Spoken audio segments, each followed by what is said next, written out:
रूपांतरण fellowship church Vasco Goa की ओर से यीशु मसीह के सुंदर नाम में आप सभी का अभिवादन। ये संदेश पास्टर सुनील फ्रांसिस के संदेश का हिंदी अनुवाद है। क्या कभी किसी के द्वारा आपका आंकलन किया गया है या कभी आपने स्वयं अपने जीवन का आंकलन किया है? आज इस संसार में लोगों के अलग अलग मापदंड हैं आंकलन करने के लिए, जैसे रंग, जाति, क्षमता, योग्यता, बाहरी रूप और न जाने कितनी चीजें हैं जो इस सूची में जोड़ी जा सकती हैं।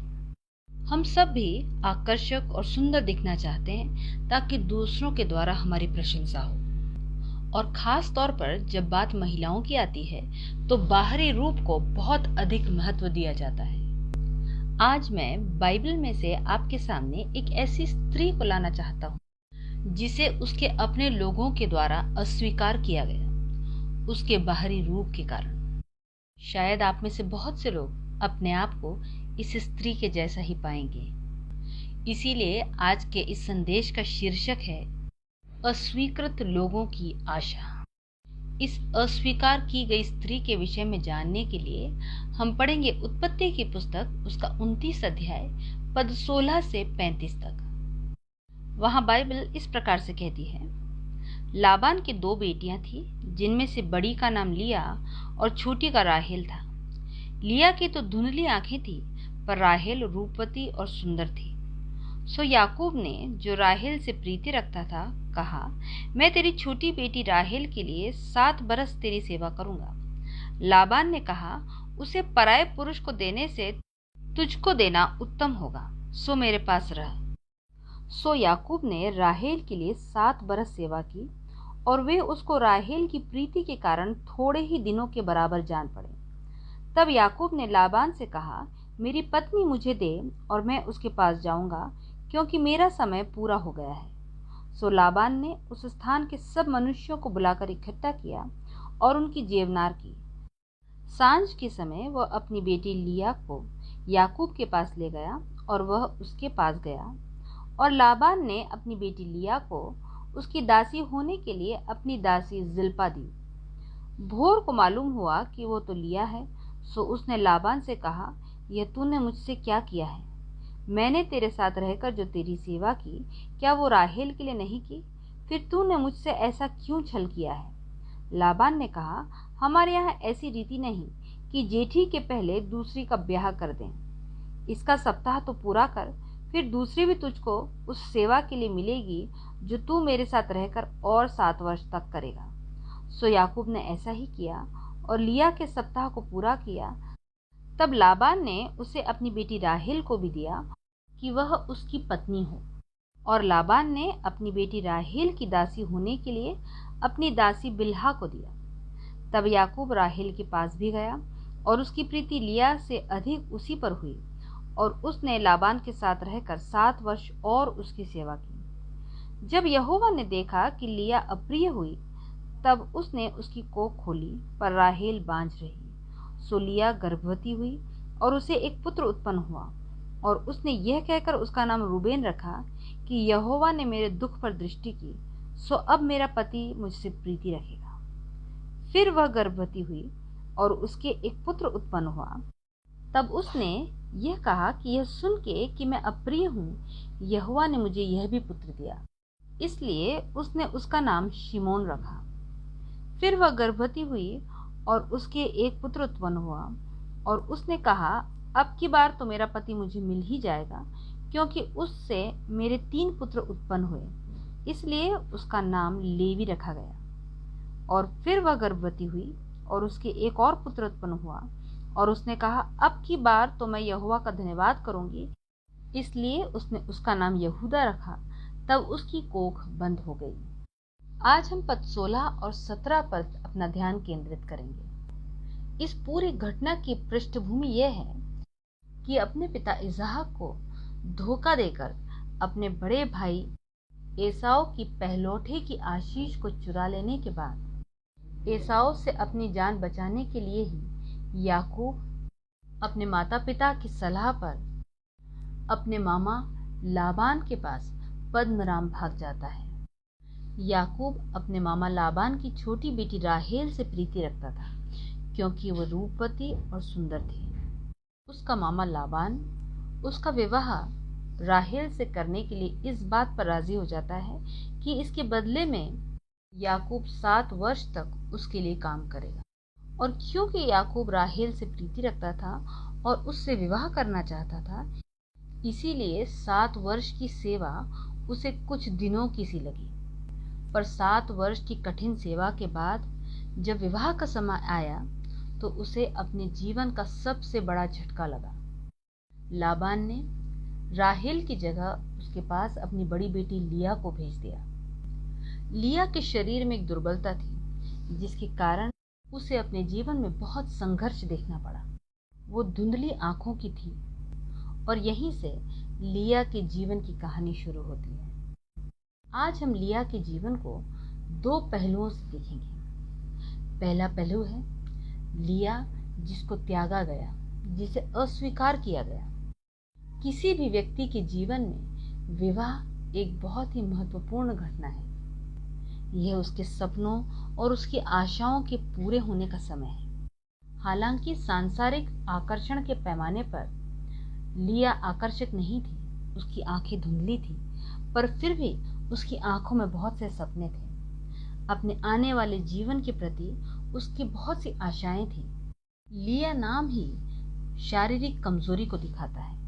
लिया का अर्थ होता है थका हुआ या बीमारी से निर्बल और कमजोर। उसे जो नाम दिया गया यही बताता है कि अपने जन्म ही से वो अपने परिवार के लिए एक बोझ समझी जाती थी। उसे अस्वीकृति और अकेलेपन के साथ जीना पड़ा। उसे एक बेटी का, एक बहन का, एक पत्नी का अधिकार दिया ही नहीं गया। उसे अस्वीकार किया गया। लिया का अस्वीकार किया जाना उसके पिता के उसके प्रति रवैये से साफ दिखाई देता है। लिया अपने समय के सामाजिक नियमों का शिकार बनी। सामाजिक रीति जो कहती थी कि बड़ी बेटी के पहले छोटी बेटी का ब्याह नहीं किया जा सकता। यद्यपि उसका पिता लाबान जानता था कि याकूब केवल राहेल ही से प्रीति रखता है, तब भी उसने लिया का विवाह करने के लिए किसी दूसरे व्यक्ति को नहीं ढूंढा। इससे साफ पता चलता है कि लाबान को लिया और लिया के भविष्य की कोई चिंता नहीं थी।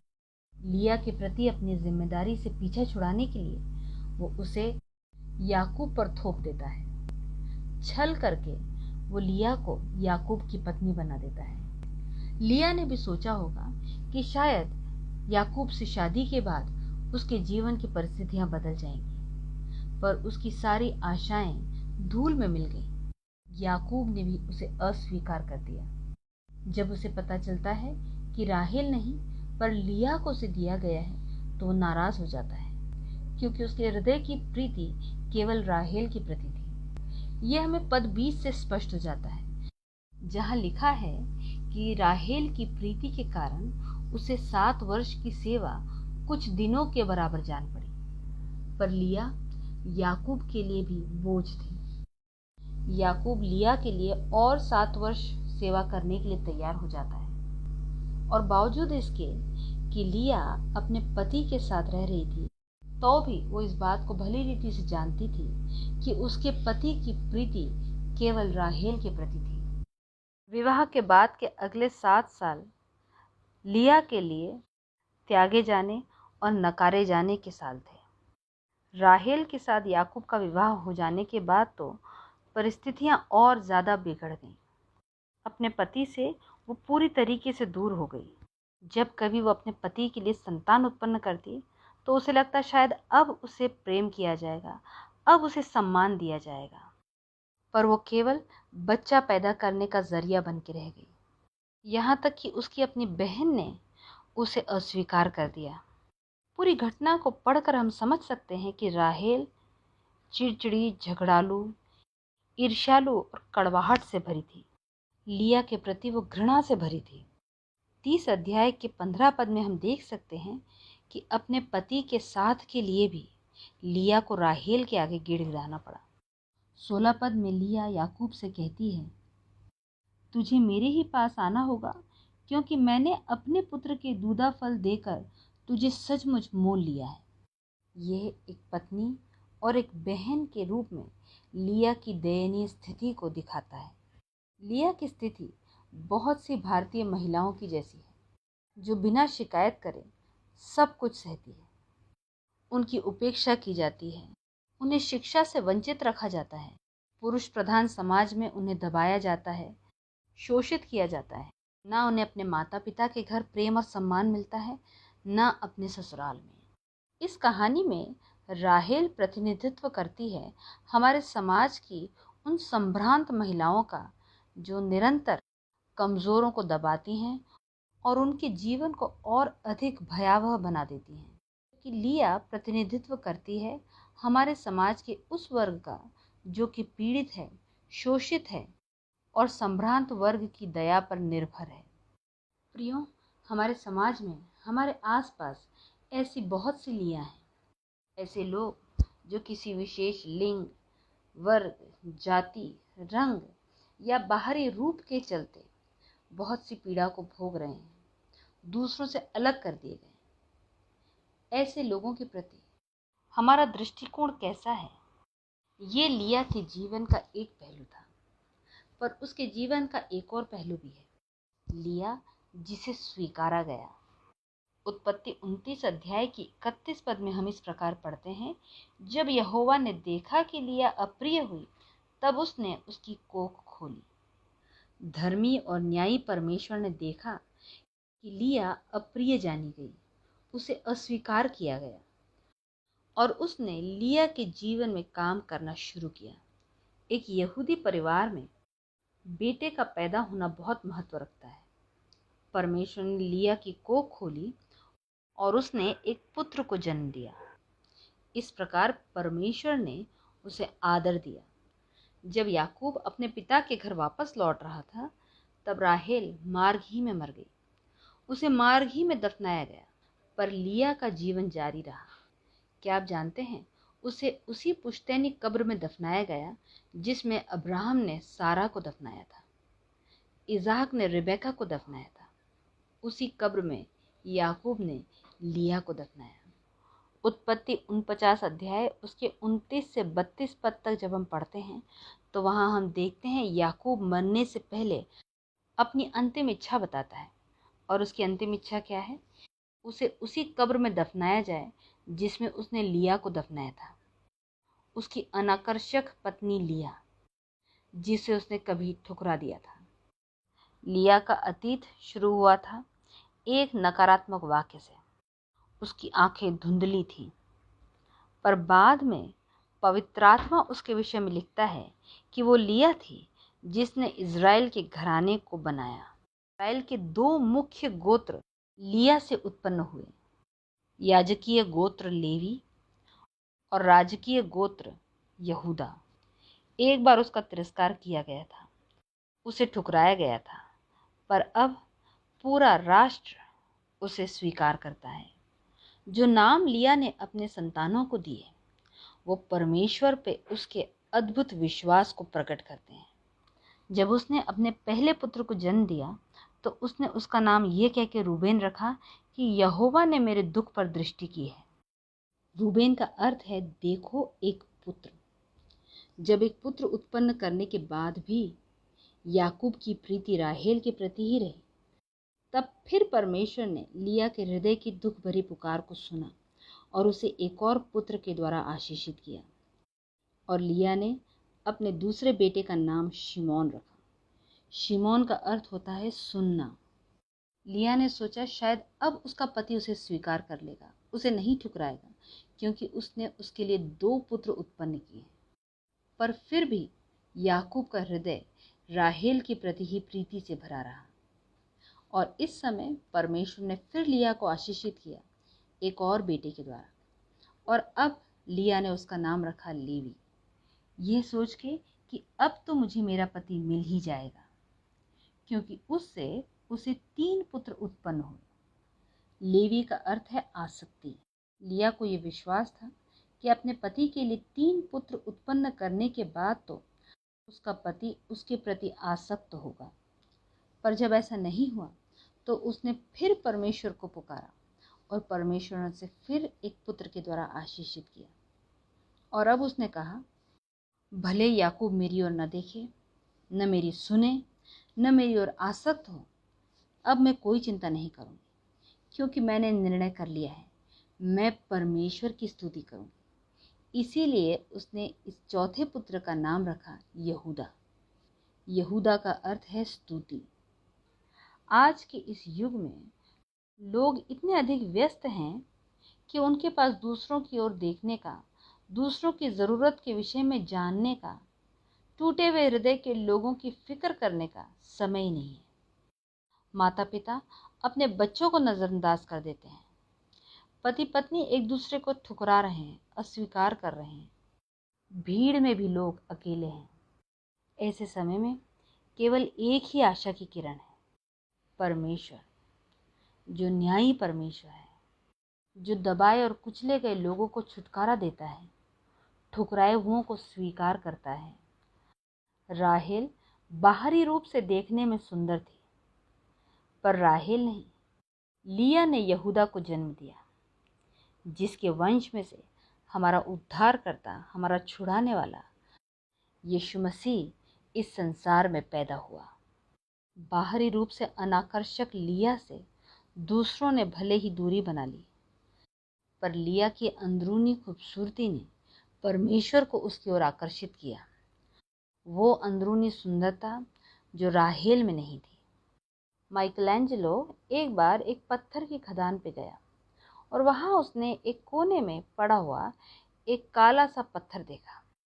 उसने उस खदान के मालिक से उस पत्थर की कीमत पूछी और मालिक ने कहा कि ये तो बेकार सा पत्थर का टुकड़ा है, तुम इसे मुफ्त में ले जा सकते हो। इस पत्थर के यहाँ से हटने से कम हमारे पास जगह तो हो जाएगी। माइकलैंजेलो उस पत्थर को अपनी कार्यशाला में ले आए और उस पत्थर से उन्होंने एक बहुत ही सुंदर स्वर्गदूत को तराश के बनाया। आज भी लंदन म्यूजियम में माइकलैंजेलो के द्वारा बनाया गया वो एंजल रखा हुआ है। हो सकता है आप भी लोगों के लिए उस बेकार काले पत्थर के जैसे हों, पर परमेश्वर आप में एक स्वर्गदूत को देखता है। एक बार जब वो आपको स्वीकार कर लेगा तो वो आपको एक बहुत ही खूबसूरत आदर के बर्तन में बदल देगा। पर प्रश्न ये है, क्या हम लिया की तरह अपने आप को परमेश्वर की मर्जी में समर्पित करने के लिए तैयार हैं? यदि हाँ, तो परमेश्वर जो एक महान शिल्पकार है, वो हमारे ठुकराए जाने को स्वीकारोक्ति में बदलने के लिए तैयार है।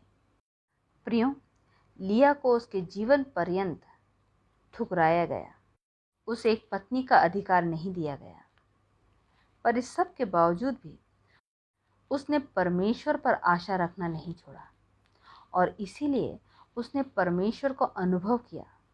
परमेश्वर जो देखता है, परमेश्वर जो सुनता है, परमेश्वर जो उससे प्रेम रखता है, और वो जीवन भर परमेश्वर की स्तुति करती रही।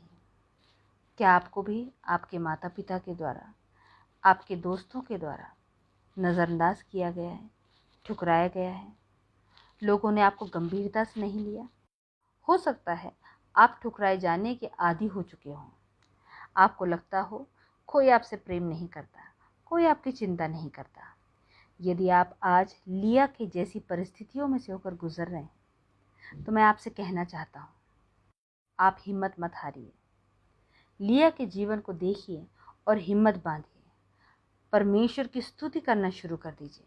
इस बात को समझ लीजिए, अपनी आत्मा में ग्रहण कर लीजिए कि परमेश्वर ने आपको एक विशेष उद्देश्य के लिए बनाया है।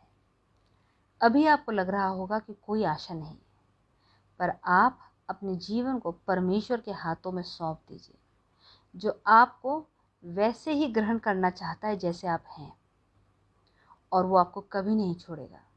वो आपकी चिंता बिल्कुल वैसे ही करेगा जैसे एक माँ अपने बच्चों की करती है। आइए हम प्रार्थना में अपने सिरों को झुकाएं। प्रेमी परमेश्वर, आपका धन्यवाद, क्योंकि हम जानते हैं आप हमसे प्रेम रखते हैं। आपका वचन कहता है आप टूटे और पिसे मन को तुच्छ नहीं जानते। प्रभु, आज जिस किसी का मन टूटा हुआ है, जो बोझ से दबे हुए हैं, हम प्रार्थना करते हैं आप अपना हाथ उनकी ओर बढ़ाइए। प्रभु आपका वचन कहता है, दूध पिलाने वाली माँ तुम्हें भूल सकती है, परंतु मैं न तुम्हें छोड़ूंगा न तुम्हें त्यागूंगा। प्रभु अपने अद्भुत प्रेम को अपनी आशीषों के द्वारा अपने बच्चों पर प्रकट कीजिए। यीशु मसीह के नाम में आमीन।